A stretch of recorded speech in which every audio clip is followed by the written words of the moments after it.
Rewilding is a fast-growing movement and globally boasts many successes. It creates wilder, more biodiverse habitats by allowing natural processes to shape land and the sea. It repairs damaged ecosystems and restores degraded landscapes. But what about when it fails?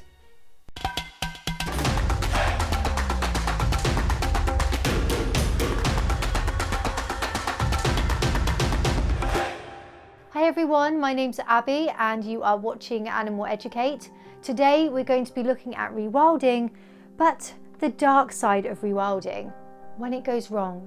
Even though there's many global successes of rewilding, there's still a few that go wrong. And actually some do end in tragedy.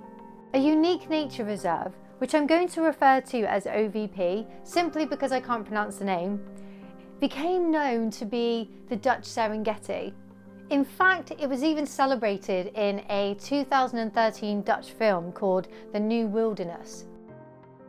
Large herbivores like the konikponies, the heckcattle and the reddeer, they've been reintroduced over a long period of time, starting in the 1980s. They roam free on the low-lying marsh, reclaimed from the sea. So you've got large herbivores released into the environment and no predators. It's pretty much inevitable there was going to be overpopulation and other problems that would arise. So it was demanding of a very intensive intervention strategy. The small area was mitigated with the possibility of connectivity. This would have been via potential corridors. These corridors never came about, which means the animals were locked in.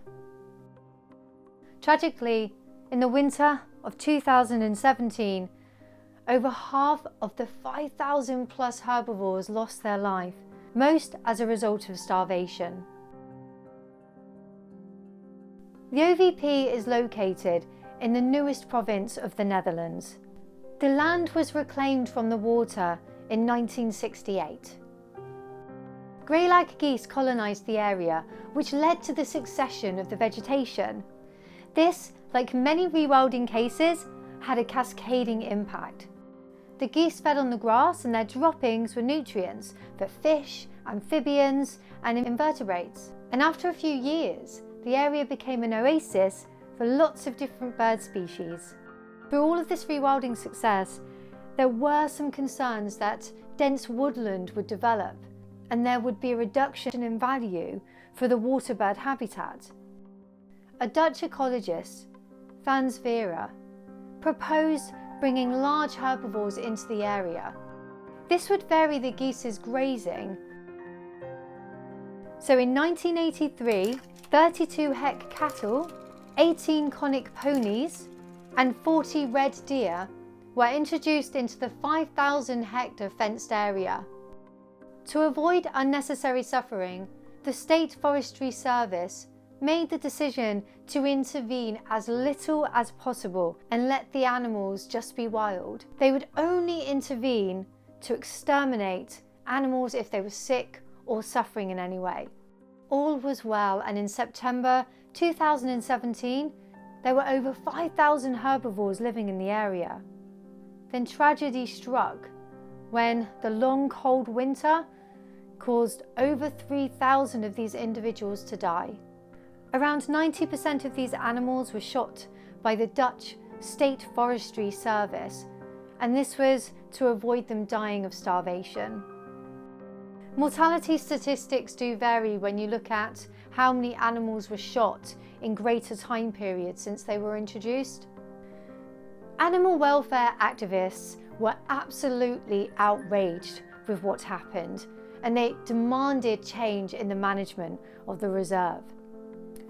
Activists state that the neglect went beyond starvation. The horses had open wounds and their hooves were broken, their teeth were broken.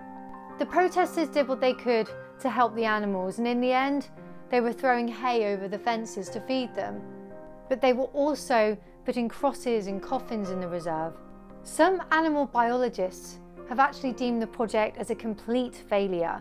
One of these biologists, Patrick Venn, started a petition to stop the animal cruelty at this nature reserve, and over 125,000 people signed it. To avoid unregulated animal populations, intervention is obviously required. Since that catastrophic winter of 2017, the number of animals that are allowed to graze in the area have now been capped. This is obviously to prevent overpopulation. Management have also transitioned the reserve into a meat-producing recreational area, and this is obviously in place of rewilding. Researchers and ecologists suggest that these herbivores, these animals in the reserve, have suffered enough at attempts of management, and actually they should go to a larger area. They believe that the non-interventionist approach would have been more successful with just smaller animals and birds. The promise of connectivity in the form of corridors never happened. Maybe because of the expense or other challenges, but there was nothing else to replace that. Some state that that area was never appropriate for that type of rewilding. It led to a very unethical situation. Animals need large territories so they can migrate, especially in times of food scarcity. They also need predators to regulate the populations. So in the absence of both of these, the animals, they starved. They were left to starve. It was very much like a zoo situation because they were locked in, they were fenced in, but they were uncared for. So scientists conclude that the overpopulation of animals was down to poor ecological planning and management, of which animal cruelty was the outcome. It's so important that rewilding is managed carefully. When it comes to environmental protection, problem solving and management, OVP, the nature reserve, really highlights the necessity of understanding ecological complexity, animal behaviour and sentience.